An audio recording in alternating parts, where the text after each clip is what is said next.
Yo,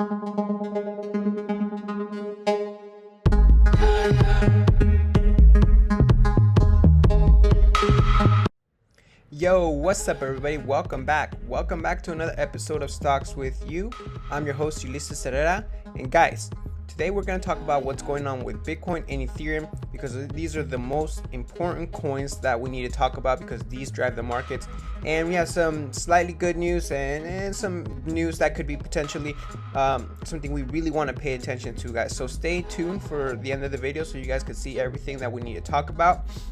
Today is December 11th, 2:38 p.m. the time of this recording. Once again, time and time again, we have been right on our predictions. Video evidence is in our channel, so like, subscribe, hit the notification bells, and let's get to it.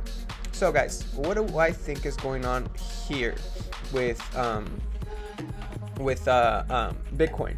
To start, on the 1 hourly, we're looking pretty decent, guys. So I'm seeing two channels in one channel, in a sense.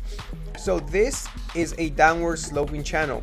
These channels tend to break towards the upside, just like when I've told you before that rising channels tend to break towards the downside. So this is a channel going down, and these tend to break towards the upside. Now there is also a wedge as well forming that we need to break out of. As you can see, these lines right here, they're very much telling you that we are breaking out of the wedge towards the upside, which is a good thing. Now, if we start to break down towards the downside, it tends to not be a great thing. We can come back and even see 46,000, but let's really hope that we continue to break towards the upside, back into the structure of 49,000, and then maybe bounce off and continue to go up, because that would be ultimately very bullish, guys. If we can get to the $49,000 to $50,000 and stay above and print candles above and not break below, that is a good thing. That is very, very, very crucial for us to be doing in the next couple of days and hours, because otherwise things could keep getting more dumpy. On the 4 hourly, we're not looking all that great. There's one thing that kind of has me a little bit bullish, but overall, we'll see what happens. Obviously, I can't predict the future. In technical analysis, we just see what's going on in the charts, and we use those indicators to predict what we think may happen. And many times you could be correct, but there is times you could be incorrect. So no financial advice here. So this one indicator right here, which is the open interest money flow index, is starting to go towards the green, which is a good thing, because whenever you start to get open interest money flow index going into the green, then you tend to see the price of whatever asset rise. Now whenever it goes down, then you start to see a dumpiness. So that's kind of very crucial for us to be having. Now the one thing I don't like is that the RSI seems to be topping off around here, and well, usually then when you'll see it come back down. But if we can continue to go like this, maybe like this, and then back up, that would be a very good thing. But if we see it go down, then we could be retesting 47 to 46,000 again, which is obviously not something we want to see. We want to break into $49,000 structure, guys. On the 1 week, guys, we have some slightly concerning things to be looking at, because as you see here, whenever we start to break off in the momentum and we start to break into the red right there, we started to break into the red open money interest flow index, which was right here. Look at this. This was on May 3rd of 2021. May 3rd 2021 is right April, May, where's May? Right here, May 3rd. And then you start go boom in there. The one thing is, the one good and bad thing is that we're already in it, and then we've seen obviously quite a large dump, but it seems like it could go more. Obviously, if it continues to go even more in here, that could spell bad news for obviously Bitcoin for the short term. We could go back down and test 40,000. That is not out of the cards. Unfortunately, I hate to say that, it is not out of the cards. Do I want to see a $40,000 Bitcoin? At this point, guys, I've bought in a lot already. Obviously, that's a little frustrating when you've bought so much and then you see the price could go down even more. Now, not that I didn't foresee this coming, I just didn't think this is actually something that could have played out. I had the idea of this even coming.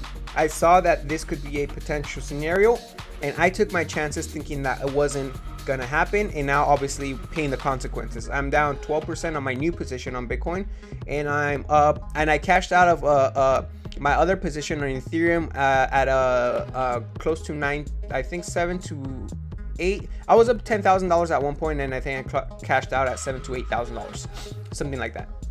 And now I'm rebacking my position. That position is actually up 0.01%, which is basically nothing. Guys, we really need to be paying attention to what's going on with these things, because if we continue to go down to the red, that could spell bad news for Bitcoin. I think that 42,000 is the bottom, but I mean, let's just hope that is, because obviously, look at this. This is one other concerning thing.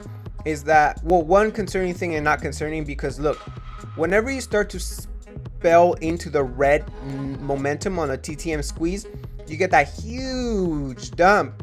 And obviously when the momentum starts to decrease, and eventually you start to see the red, that's when you see the major price drops.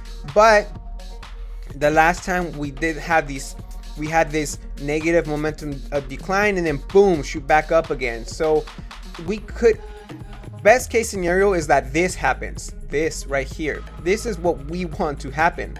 This is what we want to happen right here. This. But if it doesn't happen, then this is the next scenario, and that is the scenario we don't want to happen. And let's hope it doesn't happen, so we can keep going up. Granted, obviously this will all be for the short term, because anybody who is in crypto knows that we should be in it for the long run, many years, not like many days or weeks. We need to be in this for years, guys. So let's see what happens. So for now, guys, that's kind of it right now. Recap: Bitcoin on the 4-hourly looks like it wants to break back into bullish structure of over 49,000. Let's hope that happens, and if it doesn't, we can obviously see 47,000, even $46,000 again. That's not out of the cards. Ethereum, same thing. Ethereum on the 4-hourly not looking the strongest, but this open money interest flow index looks like it wants to go towards the upside. But we really have to see what's going to happen once we break into structure on the 1-hourly. So we need to stay above 4,000, guys, in order to see 4,200 again, which is not out of the cards if we break back into the structure. But we have yet to see what's going to happen in the next couple of hours, guys. So that's going to be a key determining factor for the next couple hours. So hopefully we are more up in the next couple hours than down, so we can continue to move towards the upside. The one good thing for the long term on not Ethereum but Bitcoin is that, look at this, guys. This on the 2-day chart, which is a chart that obviously measures Bitcoin through every candle is 2 days. It's kind of towards the bottom already. Has it gone lower before? Yeah, it's gone lower before right here. I mean, it could still go down more once again. But the one good thing is that we're already really far down. This is when I was telling you guys, don't buy up here, buy up down here. Could we go lower? Yes, but on the 1-day chart, it looks like we're same thing, trying to kind of come back up. Or already really low in there, so trying to come back up, but we could also keep going down a little bit more. But it looks like we hopefully have seen the worst of it for now. All right, guys, thank you very much for watching. You can always get out of the rat race too. I'll see you tomorrow.